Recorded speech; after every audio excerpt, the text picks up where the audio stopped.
ঘটানো হচ্ছে। এছাড়া এদের দেশ ছাড়া হুমকি অব্যাহতভাবে দেওয়া হচ্ছে।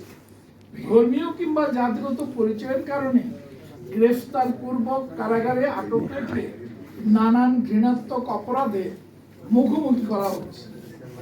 জনসমক্ষে ধর্মীয় বিদ্বেষপ্রসূত হিংসাত্মক এমন ধরনের বক্তব্য প্রদান করা হচ্ছে যার সংখ্যা সরকারি বেসরকারি প্রতিষ্ঠান সমূহে এক শ্রেণীর কর্মকর্তা কর্মচারী দ্বারা একই প্রতিষ্ঠানের সংখ্যালঘু পুরুষ কি নারী অন্যায় ও অসম আচরণের শিকার হচ্ছে। চাপ প্রয়োগ করে ভয়ভীতি দেখে ফুসলিয়ে বা মিথ্যা প্রলোভনে বা আশ্বাসে ব্যক্তি ও পরিবারের সদস্যদের ক্ষতি করার হুমকি দিয়ে বা জোর জবরদস্তি ক্রমে স্বধর্ম পরিত্যাগ বা ভিন্ন ধর্ম গ্রহণে এমনকি অপ্রাপ্ত বয়স্কদেরও জোরপূর্বক বিবাহে বাধ্য করা হচ্ছে।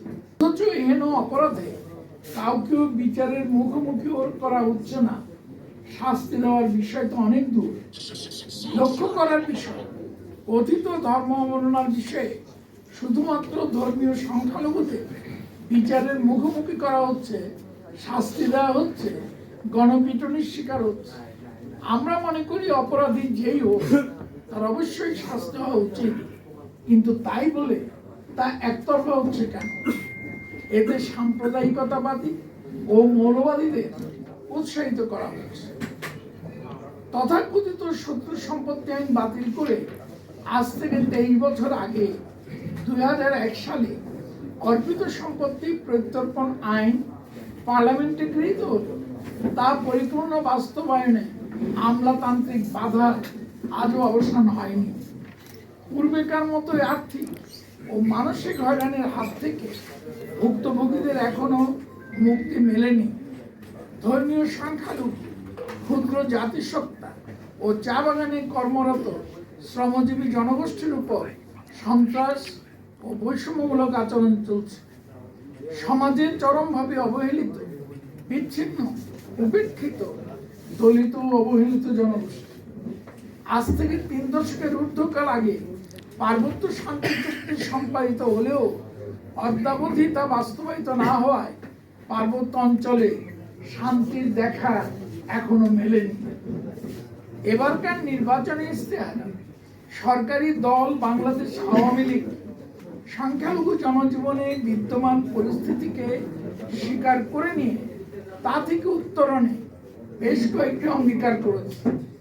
এসব অঙ্গীকারের মধ্যে রয়েছে অর্পিত সম্পত্তি প্রত্যর্পণ আইন প্রয়োগে বাধা দূর করা, জাতীয় সংখ্যালঘু কমিশন গঠন ও সংখ্যালঘু বিশেষ সুরক্ষা আইন প্রণয়ন করা, সংখ্যালঘু ক্ষুদ্র জাতিসত্তা ও চা বাগানে কর্মরত শ্রমজীবী জনগোষ্ঠীর উপর সন্ত্রাস ও বৈষম্যমূলক আচরণের নিরসন করে। বিএনপি জামাত জোট সরকারের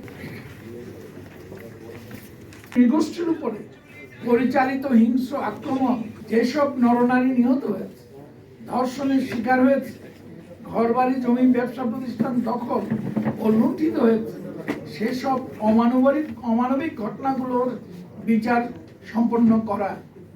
এ প্রসঙ্গে বলতে চাই, কেবল বিএনপি জামাত জোট সরকার বা এথনিক ক্লিনজিং অপনীতি গ্রহণ করে 1977 সাল জেনারেল জিয়াউর রহমান সরকারের আমলে পুনরুজ্জীবিত করে সংখ্যালঘুদের, বিশেষ করে হিন্দুদের জায়গা জমি থেকে উচ্ছেদের মাধ্যমে দেশত্যাগের বাধ্যের প্রক্রিয়া শুরু হয়।